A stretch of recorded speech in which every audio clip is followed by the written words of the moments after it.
광야 같은 인생길을 걷고 있지만 범사에 감사하면서 하나님의 섭리에 대해 묵상하고 또 주님과 동행하는 삶을 살아가는 여러분 한 분 한 분을 축복합니다. 오늘은 신명기 9장입니다.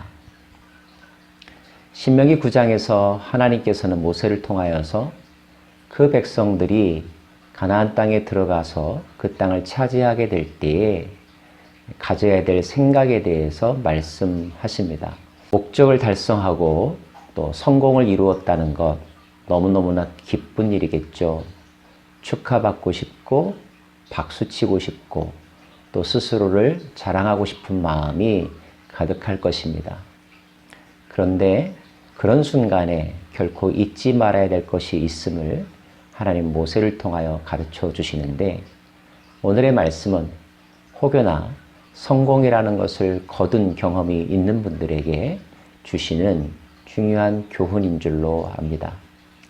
먼저 하나님께서는 그들이 승리한 것은, 성공한 것은 그들이 강해서가 아니라, 잘나서가 아니라, 어려워서가 아니라 그 땅의 백성들이 악해서이고 하나님께서 도와주셨기 때문이며 하나님의 심판이 그들에게 임했기 때문인 것을 강조하고 계십니다. 우리는 뭔가를 이루고 나면 내가 잘해서, 내가 강해서 그 모든 것들이 성취되었다고 생각하죠. 그러나 사실을 보면 내가 강한 것이 아니라 상대방이 약해서였거나 상대방이 실수해서였거나 아니면 다른 어떤 원인들이 작용해서일 때가 참 많습니다. 만약에 이 사실을 안다면 정말로 축하받고 박수받아야 될 사람은 내가 아니죠.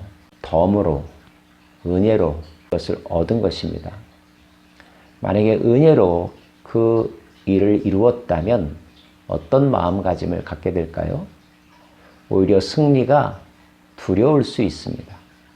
감사하기도 하지만 형편없는 나에게 이런 거대한 승리가 주어졌다는 것, 내가 감당할 수도 없을 정도의 결과물이 주어졌다는 것 앞에서 오히려 두렵고 떨리는 마음을 갖게 되는 거죠.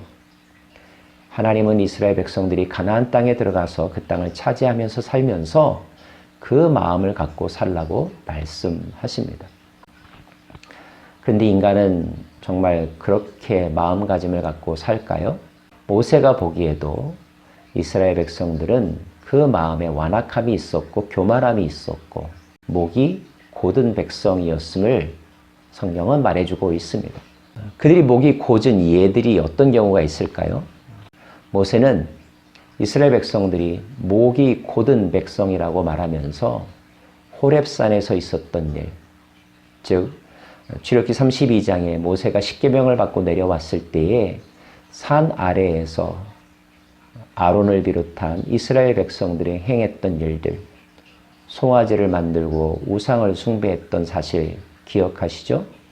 그 이야기를 꺼집어냅니다. 다베라 사건, 민수기 11장에 나오는 말씀인데요. 그들이 가는 길로 인하여서 불평하고 하나님을 원망했던 이야기. 마사의 사건, 출애굽기 17장에 나오는 사건입니다. 물 때문에 불평하고 또 모세와 다투고 또 하나님을 원망했던 이야기.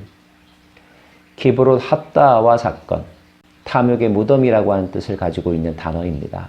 민수기 11장에 나오죠.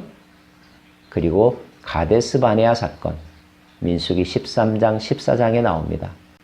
40년 역사 가운데 있었던 대표적인 몇 가지 사건들을 이야기합니다.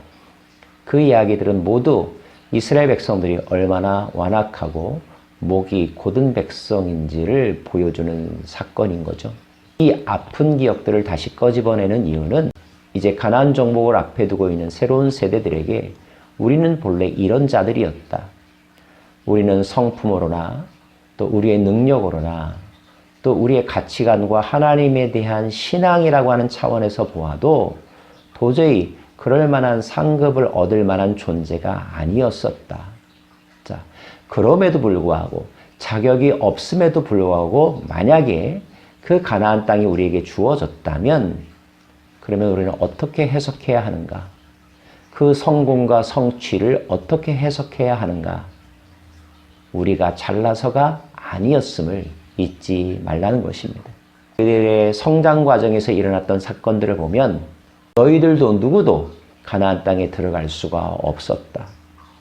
그럼에도 불구하고 너희들이 그 땅에 들어가게 된 것은 바로 하나님의 긍휼하심 때문이었다. 모세는 두 가지를 말하고 있는 것입니다. 첫째, 우리는 목이 곧은 백성이었다. 둘째, 우리는 긍휼하심을 입은 자들이었다.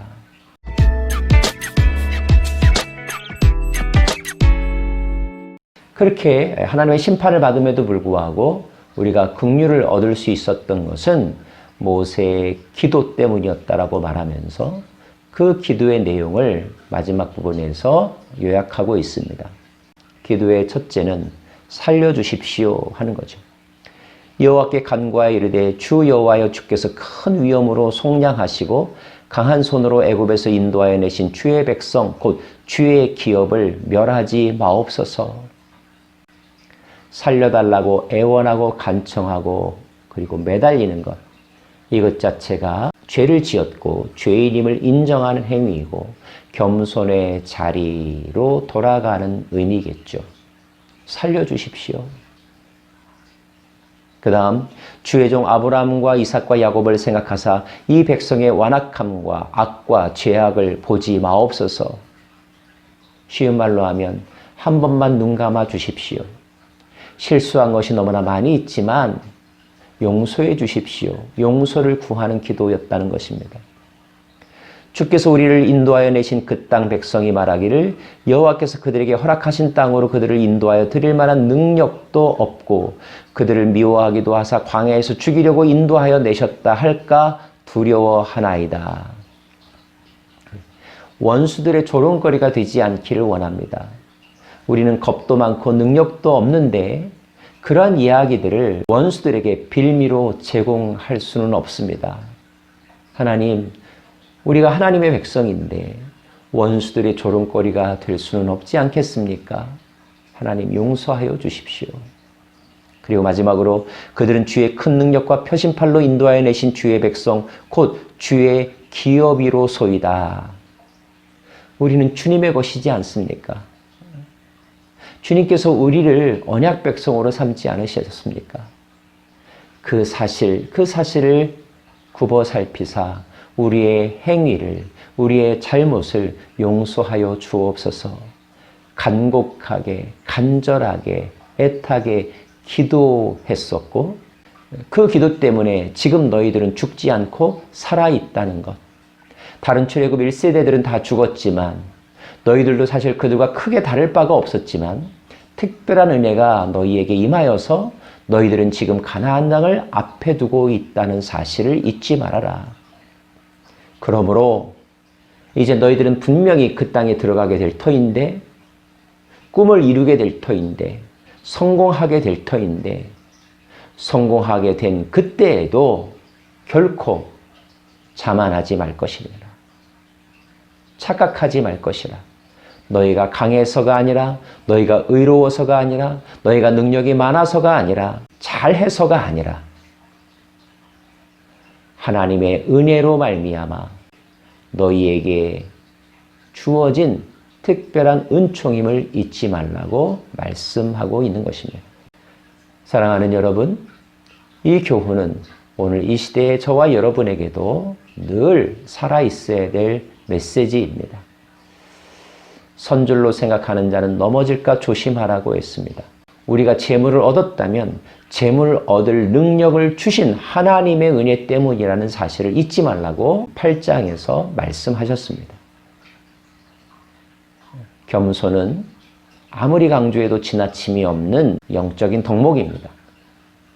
오늘도 누구를 만나든 어떤 일을 하든 그 안에서 겸손함으로 두렵고 떨림으로 우리에게 주어진 길을 걸어가기를 원하며 우리에게 어떤 상급이 주어졌다면 어떤 보상이 주어졌다면 그 보상을 당연하게 여기지 말고 두렵고 떨리는 마음으로 조심스러워하고 감사하는 마음으로 받아 잘 사용하고 그것으로 더욱더 하나님의 영광을 드러내는 저와 여러분 되기를 간절히 바랍니다.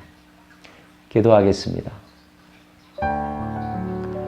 오 하나님, 우리는 목이 곧은 백성, 죄의 성향을 여전히 가지고 있는